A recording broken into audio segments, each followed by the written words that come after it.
My name is Tizon, and this is my survival world. I've really loved making more custom trees recently, and I think I am slowly getting better.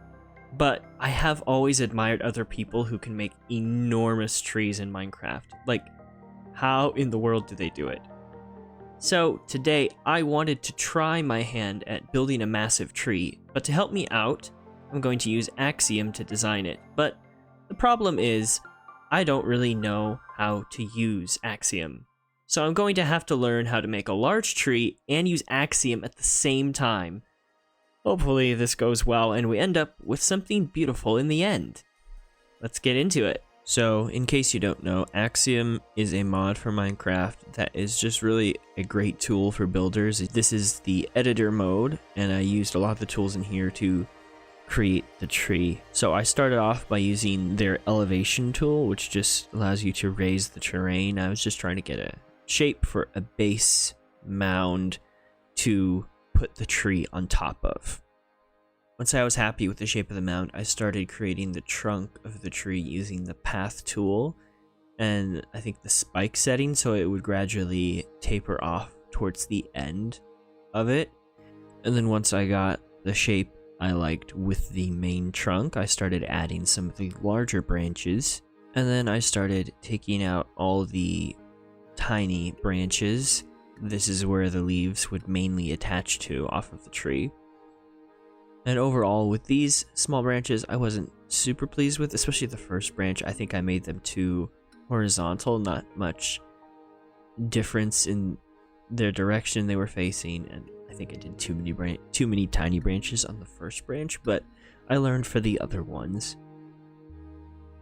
And then once I was happy with the branch structure, I started to add some roots coming out of the base of the tree. Again, using the path tool, it worked pretty well, I think, for all the branches and the roots and stuff, just giving me a nice, easy, curving shape without too much effort. And then this is how the tree looked with all the branches and the roots, and I was fairly pleased with this and ready to move on to texturing and then the leaves. So for the texturing first, I tried a few different noise patterns with the noise painter brush, and I hated everything that happened with the noise painter brush. I think, first of all, I included too many lighter blocks in it, and it just looked really weird. So eventually I toned down the palette I had for it, but just overall it was too random. So I tried a few more different patterns, nothing was working. I tried using the gradient painter, didn't like that at all. So I eventually settled on just using the regular painter brush by hand, and I turned on shaders so the sun was in the direction I wanted, and then I just painted the side that was facing away from the sun with darker blocks just to create shadows. Then I started manually placing on the leaf bunches on the ends of the branches with the rock tool, just getting a basic blob shape. And then I was using the roughen smooth tool to kind of just change up the shape of the leaves. Then eventually I settled on the shatter tool to just create a bunch of air pockets in the leaves. First time I tried it, it removed too many leaves, so I adjusted the settings, and then the leaves looked a little bit more fluffy, so I was happy with that. So the rest of the details and stuff I will add on my own, and then you'll see it when I build it in the world. So I think I'm happy with this for now, and then here's the list of materials that Lightmatica gave me for this. It is these are very inflated numbers because when I built it there with Axiom, it was filled solid through the center with dirt, with wood, everything. So I don't really need as many materials as it shows, so I'll have to use my best guess to see how much I actually need. And then I recorded this clip once I was done designing in Axiom and I was about to start gathering resources. I forgot to turn on my mic and I have no idea what I was trying to say, but the main thing is I was going to use this area over here near the forest to farm my trees, mainly starting with spruce trees, because eventually I want this area converted to podzol anyway. It'll be a great place to farm the 2x2 spruce trees. So let's get into gathering. So I started with the 2x2 spruce trees. And first I had them all spaced out like this, but it was kind of annoying chopping them down with like that, trying to climb up the tree or go to the top and then chop them down. So I eventually decided on this method, which was put them in just a long line, a block like this, and then just take the whole thing from the top down, harvesting the leaves and stripping the logs as they went, which was very helpful because I needed stripped spruce logs. Then I started harvesting azalea, which this gave me the azalea leaves I needed, which I needed the most azalea leaves of any type. And it gave me oak wood, which I also needed, so it was helpful to farm azalea trees. And then I was farming all the dark oak I needed. Ooh, I probably spent about, I don't know how many hours collecting wood and leaves for the last day or so. All these shulker boxes here are full of materials. These ones right here are full of all the leaves I need. I finished collecting all the leaves I need. And then all this is the wood I need. So this is all the wood and all the leaves except for one type of wood. And that type is mangrove wood. And I hate collecting mangrove wood. It is the most annoying and worst one to collect. But it's the only one I have left, so I've got to do it now. Well, I am going to try to figure out / look up better ways to farm the mangrove, maybe that are less painful, because what I've done before, I just placed them in rows out here, but just the roots and everything, it's just such a pain to collect. I don't know if there's an easier way. If there's not, well then I'm just gonna have to grind it out, like it or not. I planted it in these trenches basically to eliminate the roots, and then just started harvesting it from the top down again. After finishing that one row of trees, we have 2 shulker boxes full of leaves, which is already as much as we need. And then mangrove wood, we only have this much, and I need over a shulker box. This is going to be quite the grind. Now that I don't need the leaves anymore, it's just going to be finding the wood in the middle of those leaves, and that's not fun. Well, let's get to it. I got to it, but it was boring and I don't want to show the rest of harvesting that mangrove wood. And then the rest of my time was just going around to different storage areas, gathering little bits here and there, what I needed, what I already had. So I'm not going to show all of that. But while I was gathering some resources, I did come across what looks like a trail ruin, I think, but we'll have to go back to that another day. And then one of the last things I needed was a bunch of the small drip leaf plants from a lush cave, so I went there. But what I didn't really realize before is that you can't farm or duplicate small drip leaf plants at all. Which really doesn't make sense because you can farm the big ones. Like, why in Minecraft would there be a plant that you can't duplicate? So it seems like a flawed design to me, really. I don't know why Mojang would do that. So I honestly just decided to install a data pack which allows you to duplicate small drip leaf plants with bone meal in a crafting table. I think it should be in the game that you can duplicate it, so I just decided to add it because I couldn't find enough small drip leaf plants in that cave. I finally finished collecting everything I believe I need for this giant tree. And let me tell you, it was a lot. All these shulker boxes are pretty much full. Again, I'm not sure if I will need 100% of this, but it was my best estimate based on the numbers that Lightmatica gave me, so we have it all here. The tree's gonna go right here in this area. And I think I'm gonna go get my happy ghast. I think he'll be helpful as we go, but I do not know where I left him. Honestly, have no idea where I last left him. Oh, he's right here. Okay, I will slowly make my way back over to those shulker boxes with this happy ghast. And then we will jump into a beautiful time lapse of a beautiful big tree. I hope you guys enjoy it.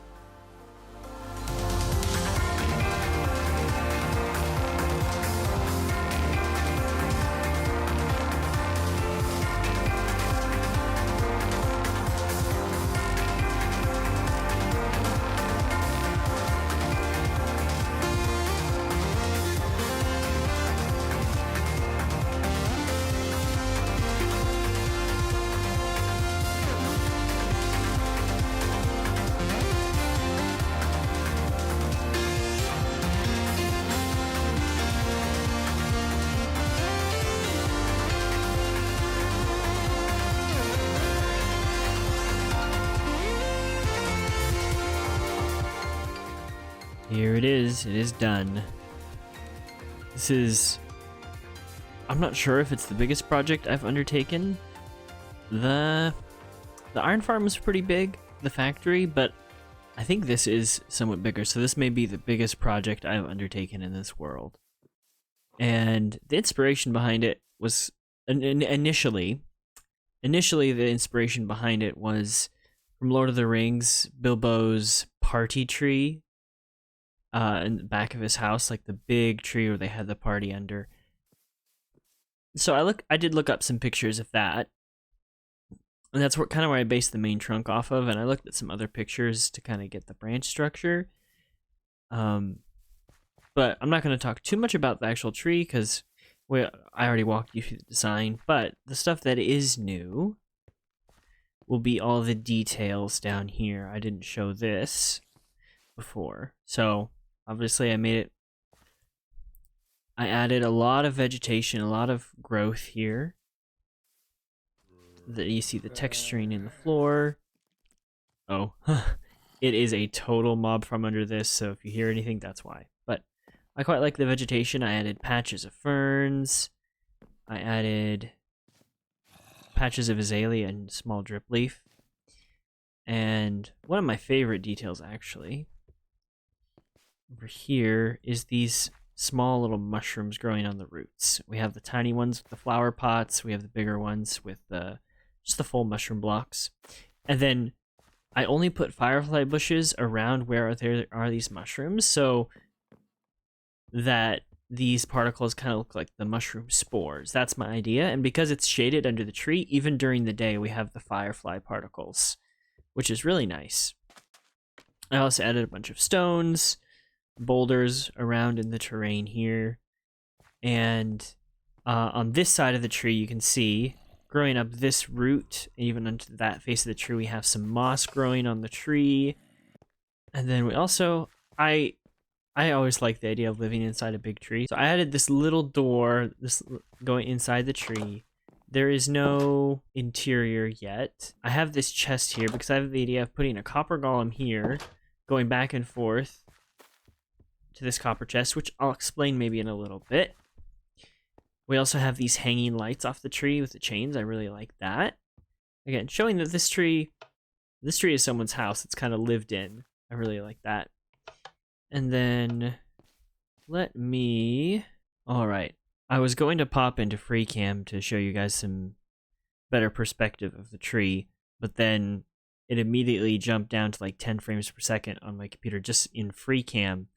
So I hopped into a flashback recording instead, and I'm just flying around in flashback. Just so we can get a better look around the full outside of the tree. I want to show that. I am really pleased with the result overall. Are there some imperfections? Yeah. The sizes of the branches as it goes up, the trunk could get thinner. Just to be more realistic, because it's supposed to thin out a little bit more maybe. But I think it looks pretty good. The leaves, maybe they're a little bit random in some places, but I think it just gives it a nice fluffy look overall. So I am still incredibly pleased with this result. Not all of the angles look as good. I definitely built it for this front angle in mind, but I still am over the moon about the results. For my first attempt at an Axiom build at a large scale tree like this, like, I couldn't be more pleased. Certainly I will continue to learn, but for my first attempt, so happy with it. And these are all the materials we have left. I definitely gathered more than I needed of the stripped spruce wood. I don't even think I used half of it. And I gathered too many spruce leaves. But overall, I used the majority of what I had. But it'll be nice to have some of those extra materials for later. You can also see I did extend the paths from this side and then from over that side down there where there was an intersection before. I extended the path up to here. And then I tried to blend the two different path styles because we had the stony path over here and the dirt path. I tried to blend them. Dripstone is a pretty good transition for that, to blend between the browns and the grays. Right here. But the tree is looking pretty good, but I feel like it's missing something. I think it needs just a little bit more life to it.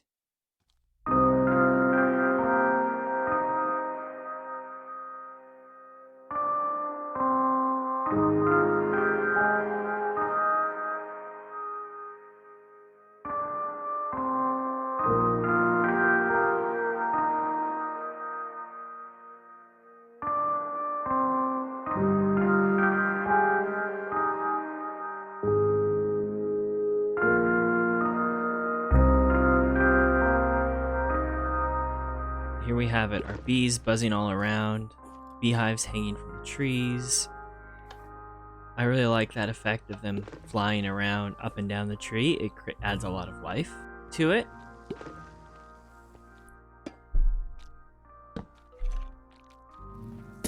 Now our last piece of life to add. Wait, did I wax the golem or the chest? I thought I waxed the golem. That's what I was trying to do. Well, we'll find out later if he turns into a statue. But there's just a honeycomb going back and forth from the chest in there to out there, as if he is tending to the beehives and harvesting. So, I don't know if he's supposed to be the person who lives here, or he just kind of works here. I haven't really decided on that. But yeah, I really like the bees buzzing around the tree. I hid some flowers inside the leaves, some flowers on top of the branches, so that the ones higher up have places to go and find flowers. We go in here, inside this knot in the tree is where I kind of hid the biggest hive. I don't know if I can get in there. Oh! Can I fly in there? Oh, not quite. Well, I can just break that and look. I just have a bunch of beehives in here, like 5, so you'll see a lot of bees coming in and out of this little knot in the tree, this hole in the tree. I think that's really nice. I do hear zombies under here, which we can see underneath this back area I didn't fill in yet, and just look inside there. It is terrible in there. I fell in there once, almost died. There's lots of creepers. It's just a total mob farm under there. Not a pleasant place. I should have lit it up. I'll light it up at some point, but not right now. I don't want to risk everything in there. It is really cool just standing on the branches, getting the perspective from inside the tree here. As you look down, just feeling how high up you are. It is very high. Let's see if I can get up on top of the canopy. We are in the clouds, literally. It is very high up.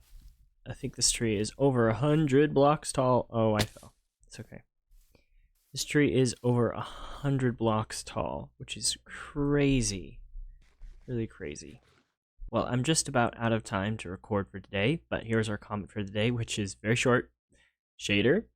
Basically, what shader am I using? I use Complementary Reimagined for some of my cinematic shots or flashbacks. I don't play with them because my computer cannot handle it. So I just use it for when I'm doing some flashbacks or some screenshots. That's the only time I use it. That will do it for today. Thank you guys for watching. I hope you have a wonderful day, and I will see you all in the next episode. Bye!